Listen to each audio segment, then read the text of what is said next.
Shalom, everybody. Welcome back to Harav Gottlieb's articles. We'll be referring to as the Rebbe Shlita. We're in the middle of essay number 1 in the back of Giving, as there are 10 additional English translations of the Rebbe Shlita's articles. This one is called Loving the Other as Yourself. We are at the bottom of page 139. We need to look out for the needs of the other just as we always stand ready to fulfill our own needs. So if you have, say, 3 friends, then you need on a daily basis to take an interest in their needs and provide for them. If they have financial problems, you should equally share your money. If they have medical problems, you need to take care of them and see that they get all the necessary treatment to get well. If they have difficulties in educating their children, you should preserve with the children just as you would take pains with your own children. You should persevere with the children just as you would take pains with your own children.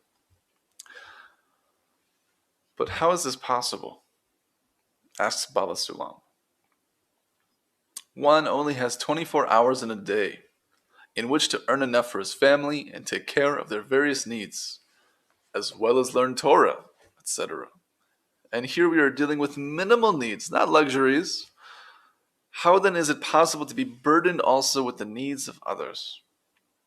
Since we are speaking of working with a small group, not an entire society, but there is no guarantee that others will be able to ensure that each individual has his or her minimal needs fulfilled.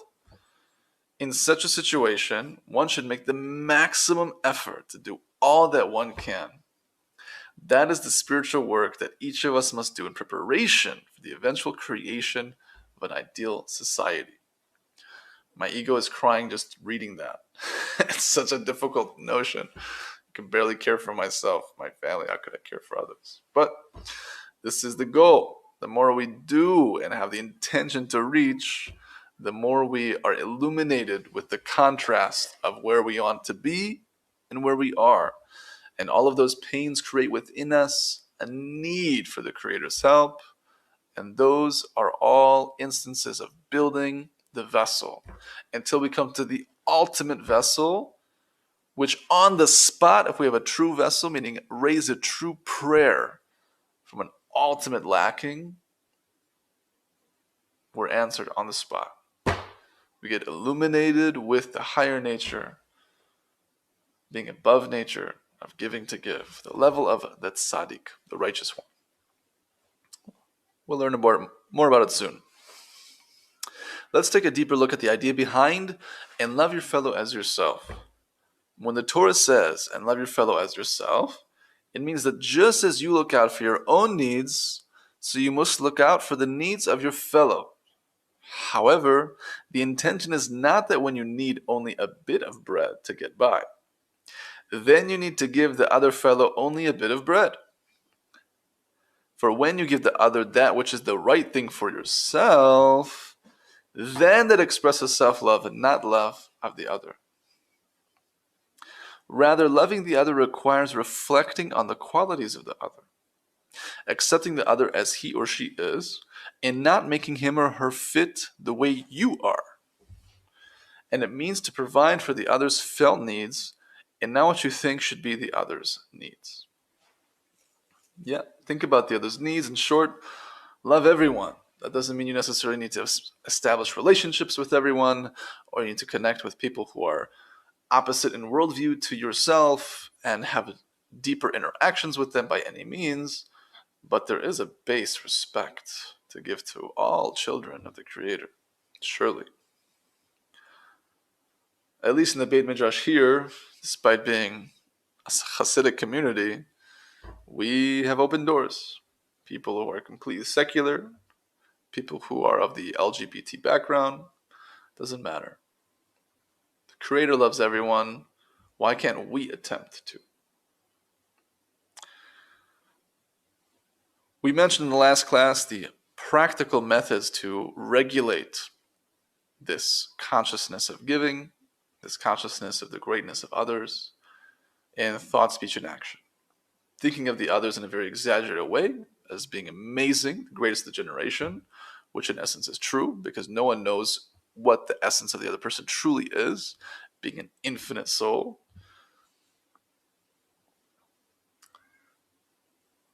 Speaking to them as if they're very important people, because they are, and doing for them, actually practically giving to them an action by means of time, energy, or providing for their monetary needs, as stated here. And as we'll have more examples as we go along. On top of that, a great recommendation by the Rebbe Shlita as of recent time is to write down their greatness. Write down all the positive traits you see and the great things that they did. And regulate one's consciousness to have the zip file to be able to be pulled up at any time.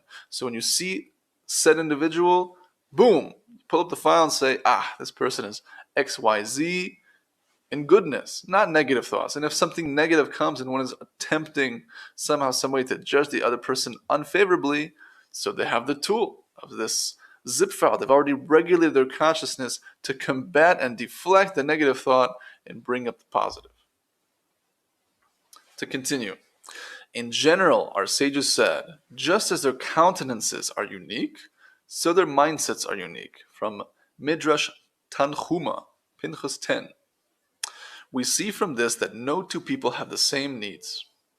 Therefore, I cannot love the other without respecting the difference of his or her needs from mine.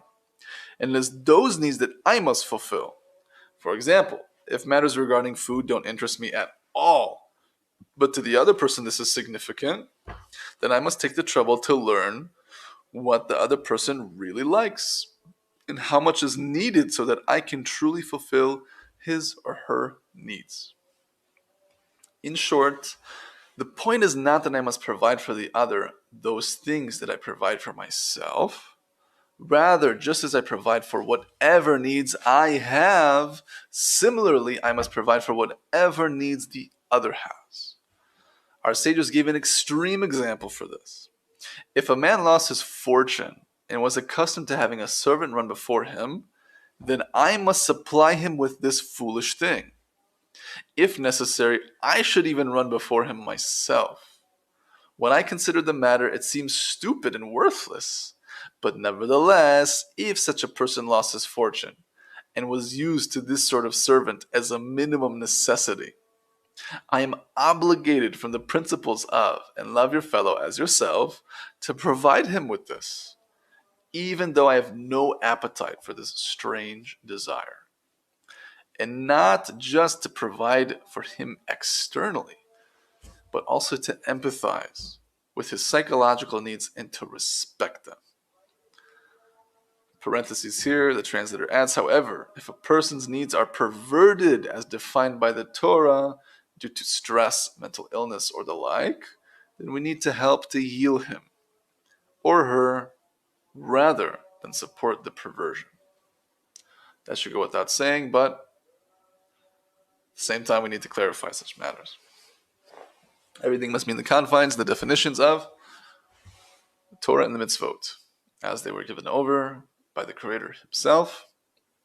And then we are partners in creation and have continued the oral tradition as well by means of the sages and the prophets who came before them and the elders who came before them until now. In modern terms, this can be compared to a billionaire who lost his or her fortune and was used to a luxury car and a driver. From the point of view of loving the other, I am obligated to provide whatever he or she needs in this regard. Here our sages are trying to convey a deep message that is beyond the natural. It seems natural to us that everyone's minimal needs should be provided for. If someone has a family with 10 children and they don't have their basic needs, then anyone can understand that we must make a supreme effort to give them the minimal living. This fits our logic for the reason that when we imagine ourselves in such a situation, we certainly would want to fix it. So it turns out that I'm not helping the poor family due to a divine command, but because this accords with the logic of my mindset, that is, it is due to a command of my ego. Therefore, our sages gave the example of someone who needs a servant running before him. in order to emphasize that the true mitzvah of and love your fellow as yourself must be subjugated to the divine will and not to human understanding. So we advise that each person should select a small group of friends and work with them to fulfill and love your fellow as yourself. Not people who are particularly needy, but people of similar stature. Of course, there's nothing wrong with giving to needy families. On the contrary, if God brings your way an opportunity to be of assistance in any matter, then you should assist. However, the true point of serving God is reached when you act contrary to your natural understanding. That is when it connects to the Creator. That is when it connects to the Creator. The point of the mitzvah, and love your fellow as yourself, is to connect you to the Creator who loves all His creation. However, if you act only according to your understanding, which of course is naturally ensconced and connected to one's ego, it doesn't connect you to the Creator. In contrast, when you do something that is above your understanding, because the Creator Himself is beyond all comprehension and understanding, by oneself tapping into the frequency of consciousness of doing something for the sake of the Creator, despite it being above one's understanding, being the natural understanding is that I'm only going to do something that is worth it for me. I want some type of payout. But if I'm getting no payout, then why should I do it? I'm going to do it anyways because that's the Creator's will. That's above the understanding of the ego. And by doing that, I'm instantaneously connected to the Creator at my level, at whoever's level, in that moment. Ad infinitum. The gap between a mitzvah that is done in accord with human understanding, as opposed to performance of a mitzvah due to divine imperative, is unfathomable. For a mitzvah in accord with human understanding leaves you on the human level, and not for this were you brought into the world, but to act toward cleaving to God. You are not brought here to do exactly as you desire. You were brought here to become one with the Creator, and to go against your nature, and to elevate yourself to higher states of spiritual consciousness until you become completely unified with His character and being. Just as He is merciful, so too you should be merciful, and loving, and giving, and kind, and the like. This is the spirit behind the following statements of Bala Sulam in one of his introductions, quote, "Just as a donkey was not created in order to serve other donkeys like himself, rather he was created to serve humans who are above him. So human beings were not created to serve other human beings like themselves. Rather, they were created to serve the Creator who is above them." We learn from this that when you simply follow your nature, you are not acting as a servant of God. And what is commonly labeled as a Baal Chesed, a master of kindness, or a tzaddik, a righteous person, is a complete mistake. For this labeling is determined only by actions with a regard to their intentions. A person who is completely giving and loving because his or her inborn altruistic nature is not a master of loving kindness.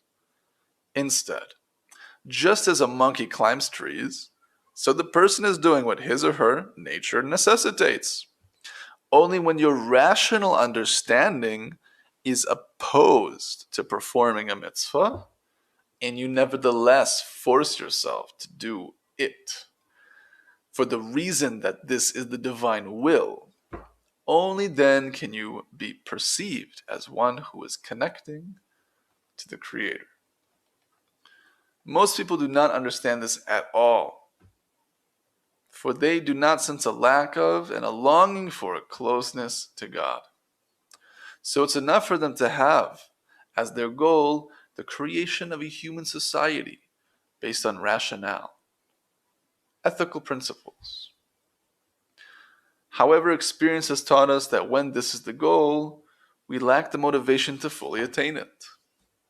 It requires that each member of the society give up his or her self-centeredness, and people prefer to allow others to make the sacrifice. Therefore, all attempts to create a just human society have completely failed and will continue to fail, I add. However, once we all accept the goal of cleaving to the Creator of the world, then each individual will have the motivation to overcome whatever difficulties there may be. In summary, if people do not take upon themselves the service of God, then they will not be able to create a just society.